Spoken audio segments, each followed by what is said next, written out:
Thank you, everybody, for coming to the Aaron Torres Podcast YouTube page. If you could do me a quick favor, see that little subscribe button at the bottom of your screen? Go ahead, click that subscribe button. Really does help our channel grow, our audience grow, and I really do appreciate it more than you know. So click that subscribe button. Appreciate your support. Now, here's the video that you came here for. Florida and Billy Napier.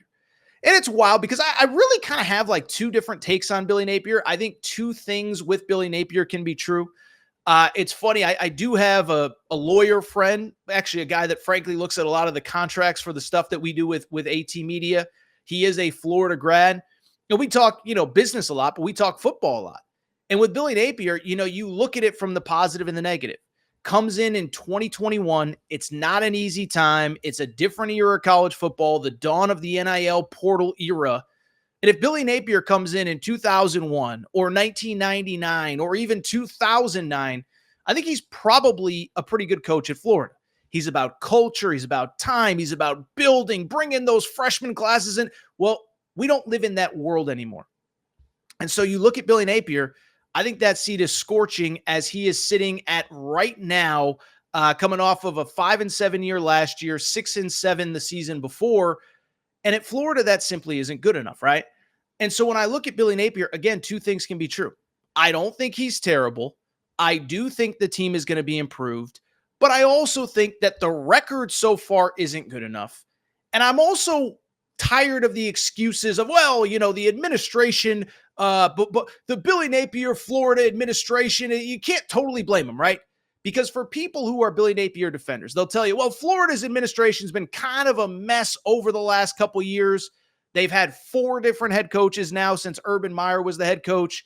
And the bottom line is that, it hasn't always been pretty. Yeah, Scott Strickland maybe isn't exactly, in the running for AD of the year. But when I look at Florida, besides just the back-to-back losing seasons, what also stands out, and we've talked about this a lot, is the manner in which they lose games is not only frustrating to Florida fans, it's frustrating to all of us, right? Like, it's one thing if you're just losing games because you're simply not good enough. But that's not the case at Florida. Year 1, you lose to Vanderbilt. Last year, just think about some of the losses, and not just the losses themselves, but the circumstances around them. You lose to Arkansas.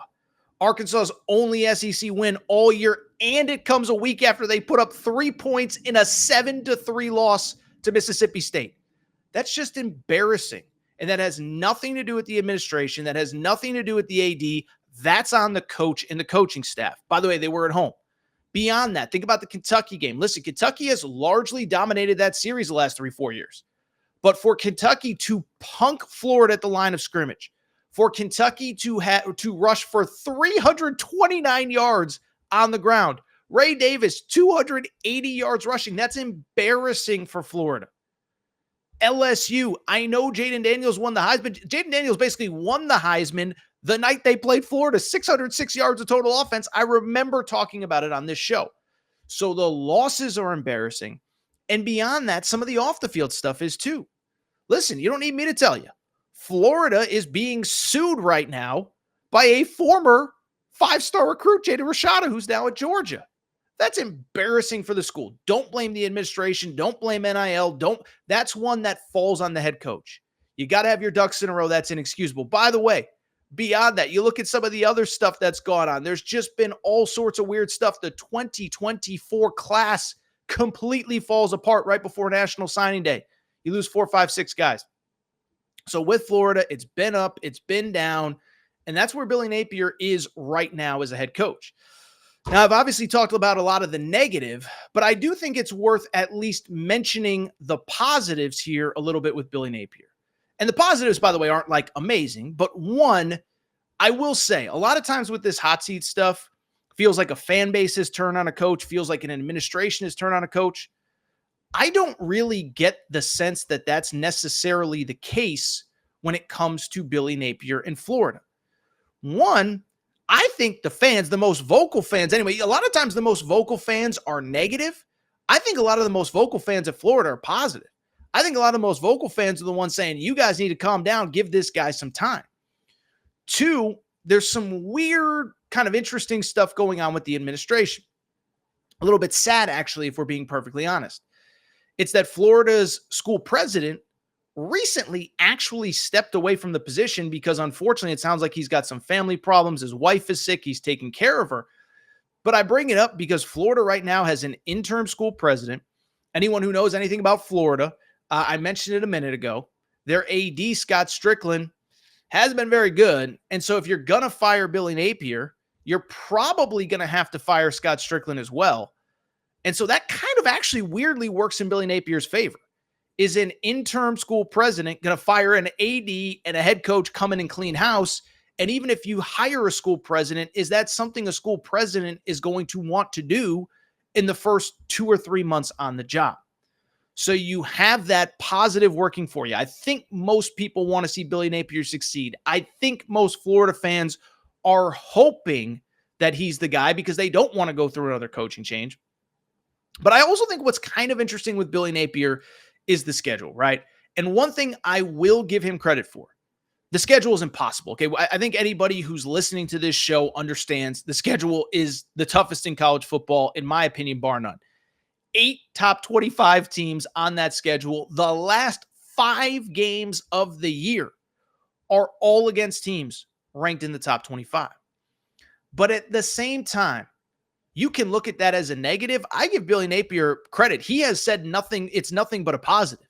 We want to prove that we're on our way back. We want to prove that we are a better football team than we were a year ago and 2 years ago. And we have a great opportunity to do that. And so with Florida, what I find interesting, and I can be guilty of this, I think all college football fans are a little bit guilty of it. I think with Florida, you can be a little fatalist with the schedule, right? You look at the schedule and it looks impossible. And maybe in some ways it is. I mean, it is kind of crazy. You open with Miami. Week 2, you play Texas A&M at home. A few weeks after that, you play Tennessee on the road. And that's the easy part of the schedule. Doesn't include a Kentucky team that has given you fits the last couple of years. Doesn't include a road trip to Mississippi State. But that's the easy part of the schedule that doesn't include the insane Final 5, which is Georgia on a neutral, Texas on the road, LSU at home, Ole Miss at home, and then, of course, Florida State to wrap the year. The good news for Billy Napier, though, if he's good enough, he's going to have a chance to prove it. And I do think we all look at that schedule as nothing but a negative. As, well, you know, I mean, if he loses to Miami and he loses to A&M, and it's like, but what if he doesn't, though? Like, Miami's coming in, new starting quarterback, Cam Ward, has had fumble problems in his career. What if Florida wins that game at home in front of 90,000 of their own fans? Mike Elko, Texas A&M, I love the hire. I think they're going to be really good. That's not what I'm saying. But what I am saying is, what if A&M beats Notre Dame in week 1? Now 2 weeks later, you're 2-0. They play some FCS team in week 2. Now you got to go on the road to Florida. Everybody's telling you how great you are. Jimbo was the problem, whatever. Now, again, you got to go to the Swamp in front of a 100,000 fans. Florida State by the end of the year, what are they going to be? Do we believe in DJU? By the way, LSU, they're replacing everybody off last year's team on the offensive side of the football, and the defense was terrible. So I could go on and on. But one thing that I didn't mention off the top, I do think that what I'm going to do is, as I talk about these big names, kind of give that confidence level or lack of confidence level in what happens with these head coaches. And I think Billy Napier right now, and I'm not even a Billy Napier guy, but I think if I look at him right now, what I see is a guy, the administration, I think, wants to keep him. I think they want to find a way. And I think he can win enough of those coin toss games. Maybe a Miami at home. I know I picked Miami last week to make the playoff as the ACC champion. Doesn't mean they can't lose at the Swamp. Can they beat Florida State on the road? Can they maybe win one of those toss-up games that looks like it should be a loss, but maybe it isn't? Maybe LSU isn't as good. You go on and on down the list. I'm going to give Billy Napier a confidence level of like a 5.5 in terms of a 0 being there's no way he gets fired, 100%, or a 10 being there's no way he comes back. I'll say about a 5.5. I think he does enough to potentially get another year. But I will tell you, you got to start fast. Billy Napier, if I can give you a piece of advice, don't lose to Miami at home. You're a slight underdog the last time I checked. By the way, we'll have our full week 1 preview next week. I got to tell you that we got a loaded freaking slate. And this is, to me, one of the most important games, but we got plenty of time to preview that.